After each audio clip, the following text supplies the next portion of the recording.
About balancing academics and NEET PG prep, यही question ना? Yes, sir. I just felt that both of the curriculums are not exhaustive in judging a doctor's acumen. So there is a need for a personal compass जिसमें I am seeing what a doctor is really going to practice and which components of real practice are being tested by NEET exam and theory exams. So the must do for both exams, I'm going to do previous year's questions for theory exam. I'm going to read my notes for competitive exams. That is the must do. But apart from that, if there is something that I've seen in clinics, if there is something that interests me, or if there is a natural doubt that comes to my mind, I'm going to make sure that I solve it, because the logical thought process that is being developed in that process, that is important in solving MCQs, that is important in clinics as well. So a personal compass which guides what I should read with the basics must-dos of theory prep and NEET prep. That was my approach. Mohita ma'am, would you like to add something? I would just say regarding the notes that you should use for both. So definitely DAMS notes or Marrow notes, whatever you're using, can help you in MUHS preps as well. Like we all have done medicine and surgery from those notes as well. So you can use the same book for your MCQs and notes, and of course the standard textbooks for the must-know questions. So like this, all in all, you can help for both your university as well as MCQ purposes. Sir? So yeah, I think pretty much everything was covered. Yeah. So as Mohita said, all of us, at least I have used my notes during my final year exams, or during my third minor exams. And I think the benefit, which like a day before the exam, definitely you can't go back reading an entire standard book, right? So in those cases, the notes would definitely help, because it was kind of, the notes are basically just keywords about that, about the particular topic. And so you just remember the keywords and you can elaborate later, of course. But yeah, but it goes quite a lot of it goes in sync, because agreed that the MUHS is of course more theoretical, and now at least the NEET PG and next exams are kind of going towards a more clinical side. So I would say it does help, like theory does help in practical, and practical will of course help in writing a theory exam also, because you can write about the practical aspects in the theoretical exam. So somewhere, yeah, as Amit said, you need a personal compass, and it's a good balance. You require both for studying both, or both for being efficient in both. And I would like to ask a question like, is there any change occurring in MUHS exams, or is it the same pattern as it was 2-3 years back? The pattern has considerably changed in terms of the number of marks allotted for each paper. So we write bigger papers. At the same time, our practicals also have more marks. The pattern of the paper has also changed. So basically, I wanted to ask the question because I think that even MUHS recognizes that the need of the hour is not to have a good theory knowledge. You have to have the practical application part of it and know the clinical side of it. So I think over a period of time, those questions also will be more clinically relevant.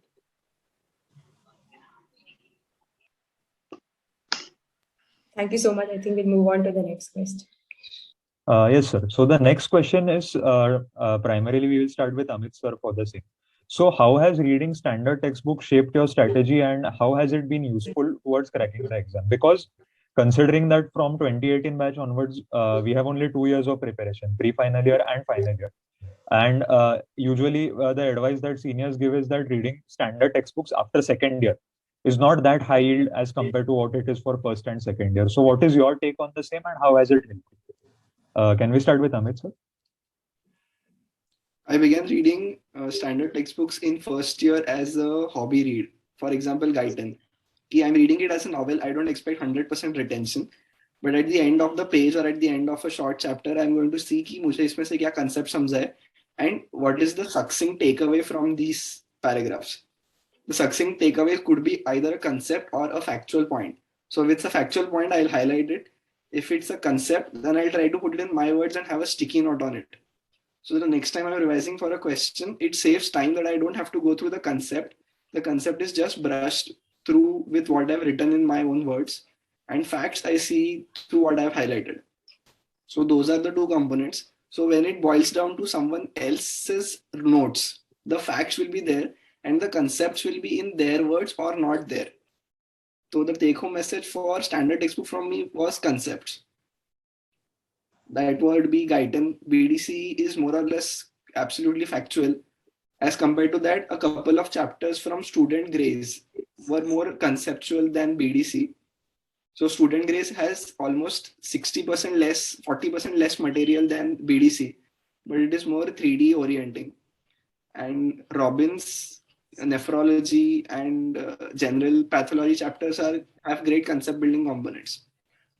So there's no point in reading everything again just before exams. So having those concept points, sticky notes to rush through standard textbooks with concepts, that was the major advantage that standard textbooks gave me, because they made understanding notes easier. I would like to add also a few things, like the part you said that seniors say that the third year and final year standard textbooks are not very high yield. I think you have to understand one thing. The main reason behind that is because of the huge nature of those textbooks. So if you employ the strategy which Amit said, especially for textbooks like, and I think that you should read Harrison and you should read Bailey, because the perspective which those textbooks give you, no other book or no other teacher can give you. And if you employ the strategy which Amit said, like if you are able to write after the end of a chapter or a page, if you are able to write the concept in your own words, then you won't, like, the output of reading the standard textbook will be much higher. The primary reason which people say ki it is not very good to read standard textbooks in third year is because they are quite huge. And in first and second year, the textbooks which we have are themselves quite concise. So even if you don't make notes, you are able to retain the information. That is the point. And I think the three must read textbooks of MBBS, like not the three, I think four: Harrison, Bailey, Robbins, and Guyton or Gannon. If you at least you have to read these four subjects to have good concepts, and others, if you someday are not able to read it, is okay. But I don't think you can be a good, like you can have a great rank without reading these four textbooks. The classes do help a lot, I understand, but beyond the point, if you want to go beyond the next exam and be a good clinician someday, if you read the good standard textbooks in your UG days, it is going to be of great help going forward. Urvil, sir?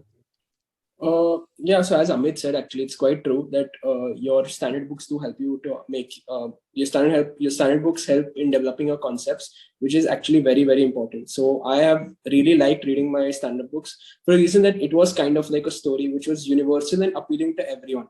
You could understand that easily, and then later you could make your own notes, and accordingly you could understand that topic well.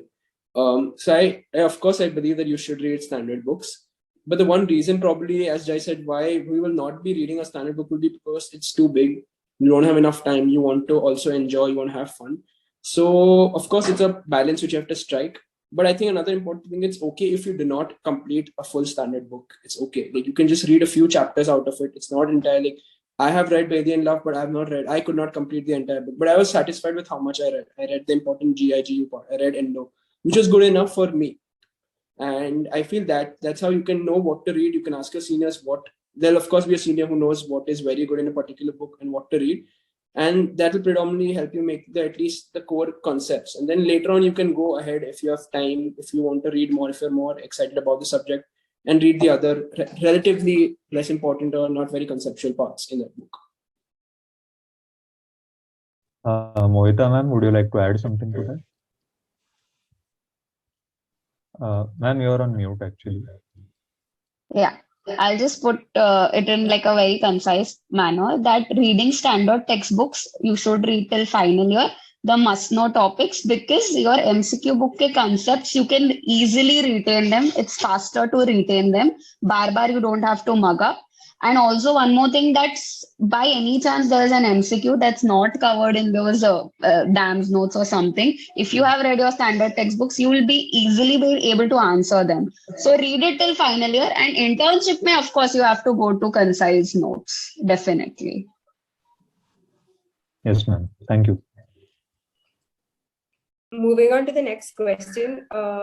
what do you think is the importance of giving regular tests? Urval sir, will start with you. Oh, I think giving regular tests is extremely important because first of all, it kind of just is kind of like it tells you how the exam will be, how well can you manage your time, if you how well do you play under stress. Secondly, after giving tests regularly, you come to know what is the relatively most asked part about a particular topic or in a particular subject, and hence you can later on when you revise focus more on that.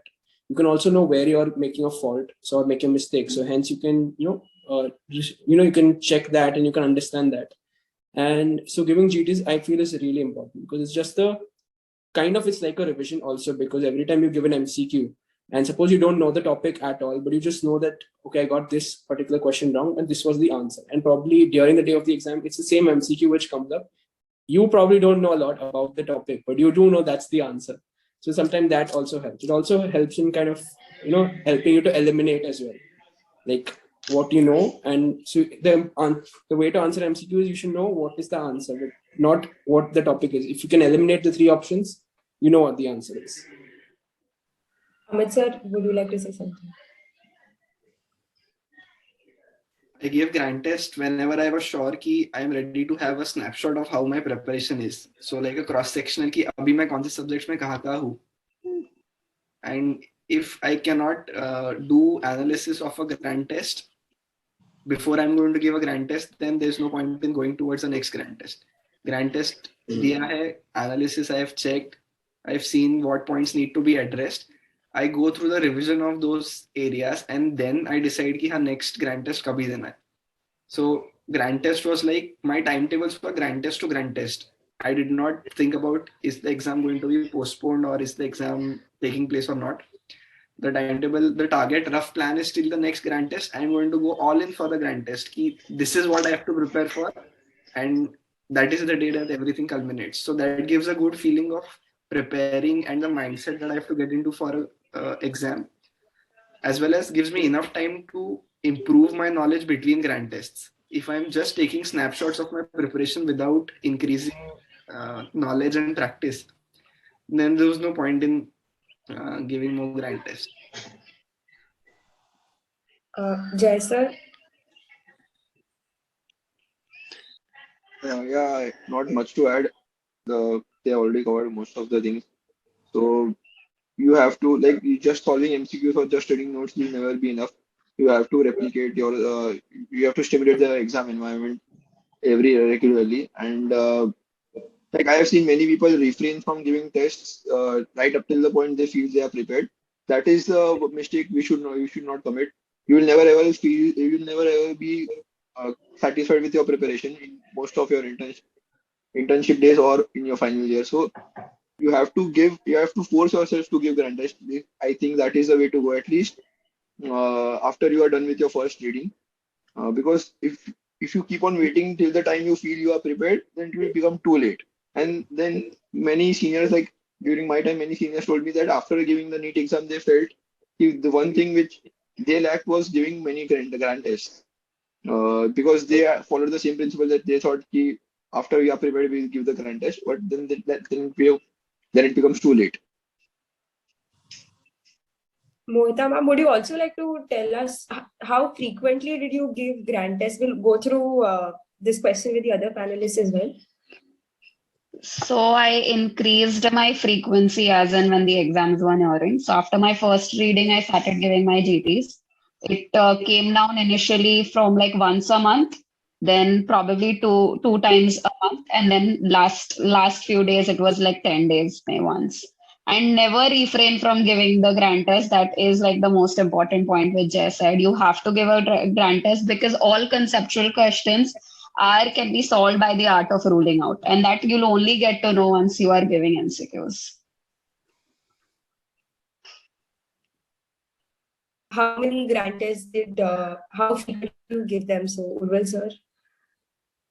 Yeah, as Jai said, even I started giving my grant test after my first reading because somewhere down the line I was afraid of giving a grant possibly because I will not get a good score. But then, slowly I started giving my grant test. As Mamata said, probably from once a month to once a month for for the first 1-2 months, then twice, thrice, and gradually I increased the number of grand tests. But and in the last month, I had given every week 1 grand test I used to give. But it's not important to give grand tests, but it's important, or more important, to probably analyze your grand tests. Like often, because there were so many grand tests available in DAMS, Marrow, various apps, free tests, and if you just keep on giving those tests, you just end up consuming your 3.5 hours, getting bored after that, not doing much. But instead, it's just give a few grand tests. But if you give those, analyze them properly. I think that's key. Amit sir? And analyze them as soon as possible. Yeah, very true. Like, yeah. Yeah, almost similar to Mohita. That's the thing. We'll move on to the next question. The next question that we would like to ask all of you is that, of course, with the COVID scenario and the exams constantly getting postponed, and then secondly, with the courtroom dramas and the cases that were constantly taken up in the courts, how did you keep yourself focused and preparing for the exam continuously and in the future? Because with COVID disrupting the exam scenario and the schedule, the exams are getting postponed quite frequently. So how does one keep oneself focused regarding the exam? Can we start with Urvil, sir? Yeah, I mean, all of us, the 9 months or 12 months of prep has become almost 1.5 years for us. And it was really a pain to continuously study and to be in the kind of, being in your, having the same momentum again and again. But I feel the best way to tackle this is just having a good mindset that these things are not in your hand. You can't help it. There's no point just, constantly searching what is happening, what did this lawyer say on live law for this particular case, and it just kind of consumes your time. So I feel the only way to do it, just stop thinking about it. Don't think about the outcome. The objective you have at your hand is to just revise, try to solve GTs, MCQs, and get a good score, right? And you should also have a few breaks here once in a while. Just relax, take a step back sometimes, and then again get back into the momentum. See, of course, you can't just continuously study for this much time with this many postponements. You're going to burn out. You might as well take a break, take a step back, relax, and then again start the momentum. Jay sir, would you like to add something to that?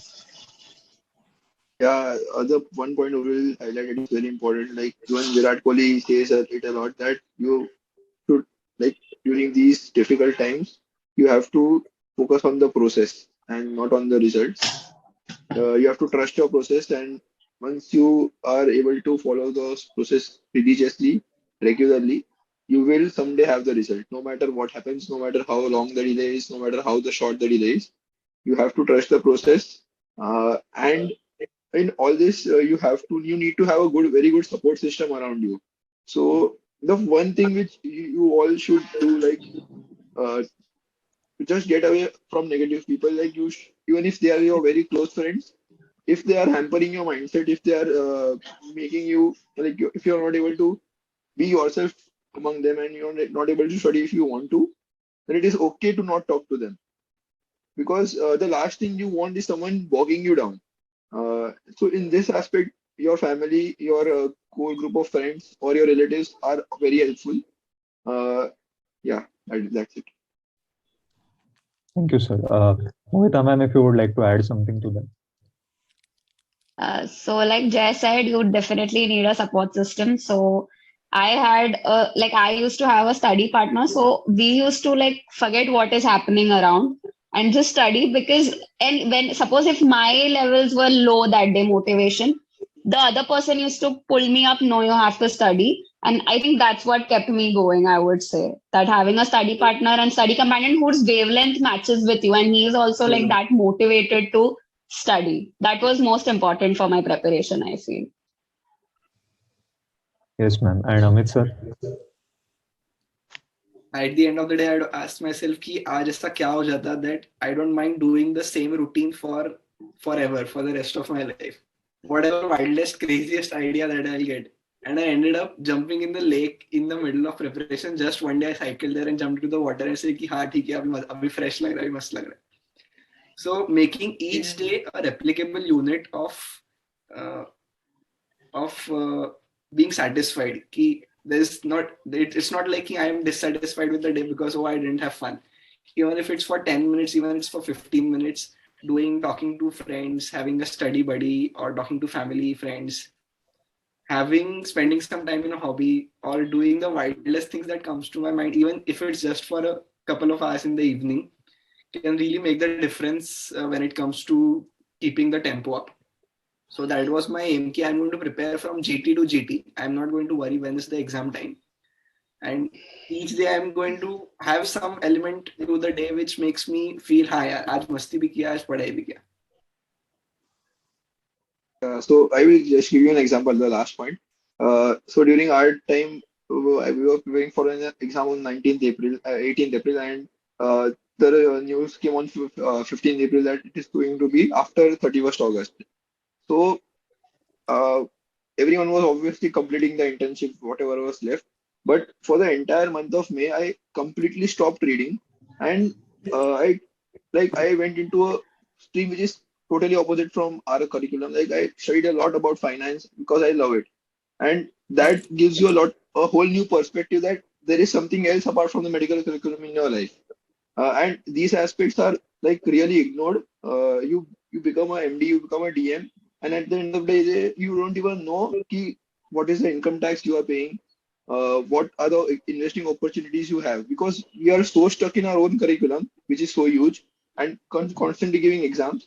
So from whatever time you have, use it judiciously. Don't just spend it doing nothing. Try to gain all the skills which will help you have a successful life, not just as a doctor, but as a entire individual. You will have to have a family someday, so you need to learn these things, and there is no escaping that fact. Right. Thank you so much. So moving on to the next question. This is directed to all the panelists. Is there something different that you did from your peers that you think helped you gain this wonderful rank? So individually, is there something different that all of you did? We'll start with Mohita ma'am. I think the most important part of the preparation was positive mindset. I had a very positive mindset, and I think everybody should have that. You have to have, you have to trust yourself that you will ace it. Only then it's possible. And I think that's my message to everybody, that you have to trust yourself. That's it. Urval sir. Yeah, I mean, a positive mindset, I think, takes you a long way for this exam, because there's just so much stressor. There's just, constant delay in exams or something like that. So it is better to, of course, have a positive mindset. And pretty much something different. At least I used to see my rank, but I used to see more on the number of questions I used to get correct more than where am I standing. Am I on Marrow? You can come to know what position you're in Maharashtra, in all India. So I never used to see that much, because that I realized was just, letting me down. I was just feeling bad. I was never feeling good. So instead, rather, I just started seeing that, okay, in this one GT, I got these many correct, and the next GT, I got more correct, and later more correct. And I think that somehow made me feel good about my preparation, and hence I feel my result was good. Amit sir. I did not enjoy, or I did not find useful to solve MCQs to gain new knowledge. So the Marrow modules that are there, I think some 700 plus modules are there. I did not even complete 130 or 140 modules, because my aim was to check how well I've read notes, and I used custom modules for that. So gaining new knowledge just by solving MCQs, I did not find it useful. I just went ahead with solving as many relevant custom module MCQs. I ended up solving questions which are outside of my notes, and I noted them whenever they came. But just going ahead, now this is the topic. I'm going to solve all the I'm going to solve all the modules and see ki kya knowledge milta hai. So that was not what I did. I used MCQs 90% of the time with the intention that I'm going to check how well I've read notes. Jay sir. Yeah, so we should realize that this is a very long process. It's just not a 1 year process. So one thing I think it was contributed by a senior, Sushruth sir. I think you might all know him. So he had told us, I think in our second year, and he had formed a WhatsApp group, basically of say around 10 people. And the main objective of this group is to share images or share questions of whatever you are studying in that day, and one question per day or one image per day. So say there are 10 people in that group, then if you just take an average of around say 8 images per day or 10 images for the calculation, then over the entire year you are going to almost undergo see 3,000 images. And uh, storing these things on WhatsApp is quite easy. Like you just label them, and whenever you are reading a topic, you can just search it on WhatsApp, and you will have the image in front of you and all the question in front of you. So I think since third minor we had a group of around 10-12 people. It went on third minor, major, and internship. So 3 years. I think it covered a lot. It had almost 10,000 images at the end, and I'm sure it is going to be useful even in future because whatever you read or whatever you see is never going to be waste. So this is one fact which is not discussed publicly, but I would like to I shared.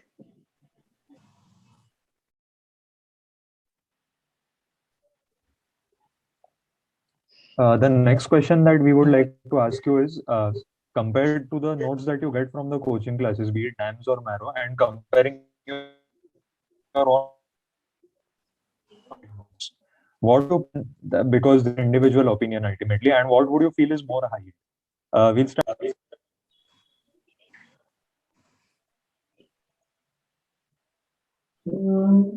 Ameya, could you repeat the question once? Yes, the question is that compared to the coaching material, the notes that DAMS or say Marrow gives, or the handmade notes that you make while the class is going on. So what would you prefer individually, as this is an opinion that differs from person to person, and ultimately what was more high yield for you? Can we start this with Amit, sir?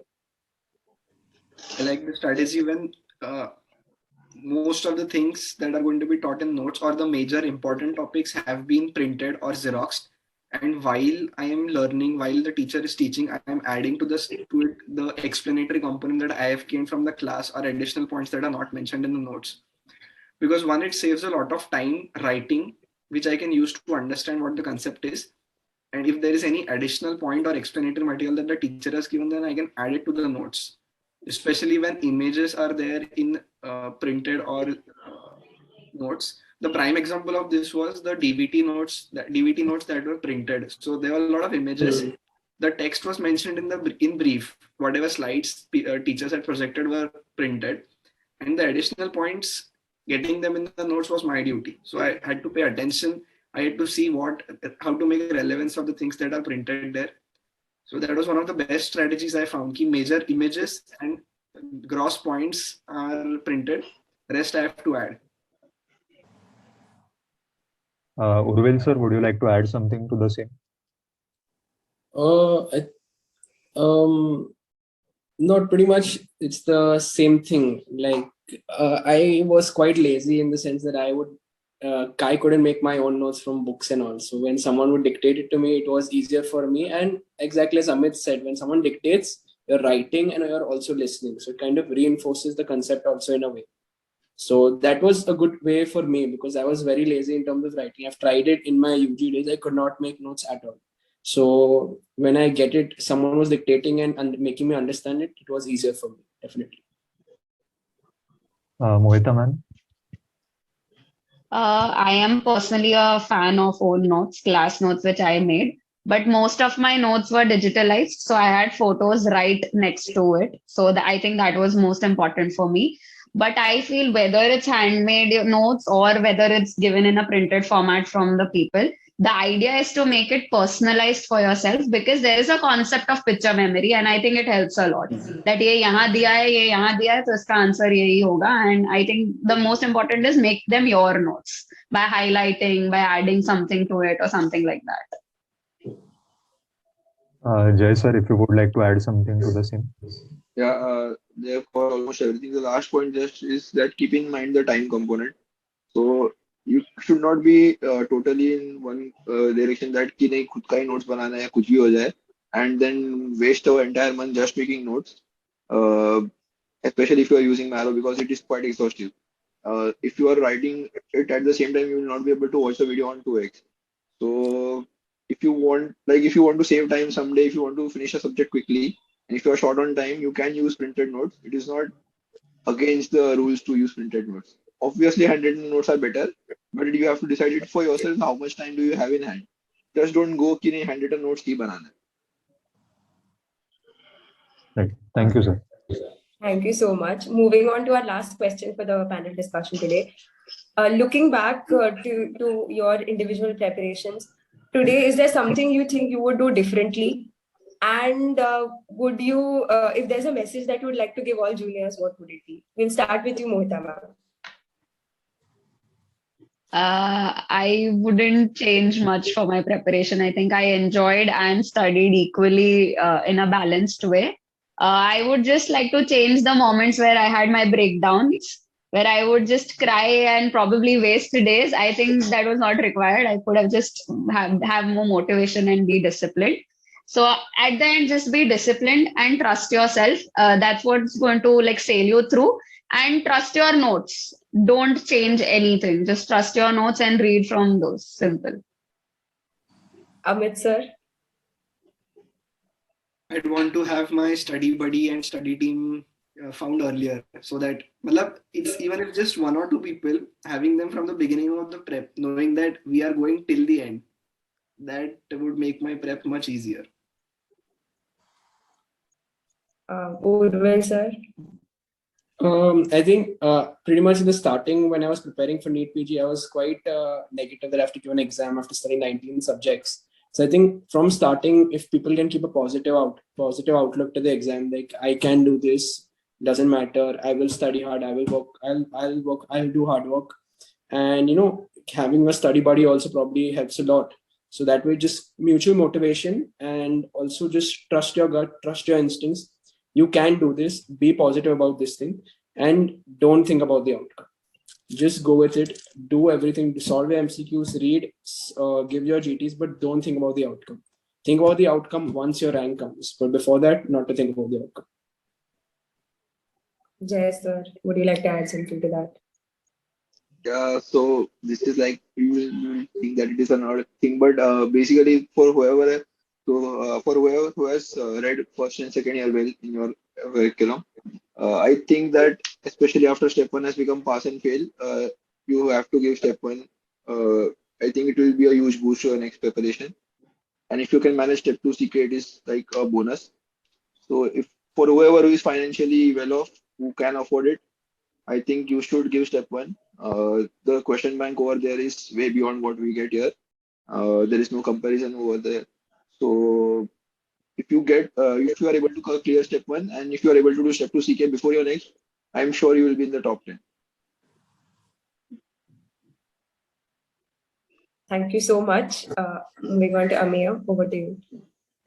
To summarize, whatever we have learned from this session is very difficult because there have been so many learning points. But the key takeaway points that we could gather from this is that every individual has a different mode of preparation and a different strategy. But ultimately, it is about what we can learn from toppers as yourself and from our seniors who have tasted similar success in the exams. The number of revisions does not matter, but the amount that you are actually retaining after each revision is more important. The choice of coaching is again something which is very individualistic, that can't be a one size fits all solution for the same. And having something, a hobby or something that can take your mind off it when there is too much negativity or if you feel too much drained, is very helpful, as that can rejuvenate you and get you better outcomes from your own preparation. And the importance of clinical postings is paramount, because as Jay sir gave the example of the case of PNH, so that is something that you can actually learn by observing patients and something which becomes ingrained in your memory. So lastly, the fact that it is ultimately you have to trust your own gut instincts and go with the same, as Urvil sir said, would be the point that I would like to end the summary on. Thank you so much. Over to Jay now. One more last point. Yes, sir. See, this is quite a tough exam. It is quite a long journey. So for all of you out there, I will say that just find a good senior, like whom you can relate to, and always be in touch with that person and take a lot of guidance. Don't be shy and don't be scared to ask questions, because that will make your journey a lot easier.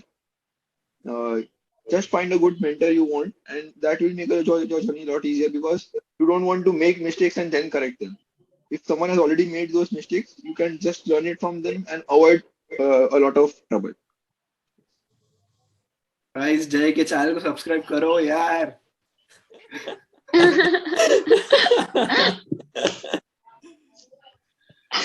Thank you so much. Over to Dheya. A big thanks to all the panelists and the Larynx for organizing this amazing panel discussion. And I hope everyone will have few take-home messages. Thanks a lot and all the best to all of you.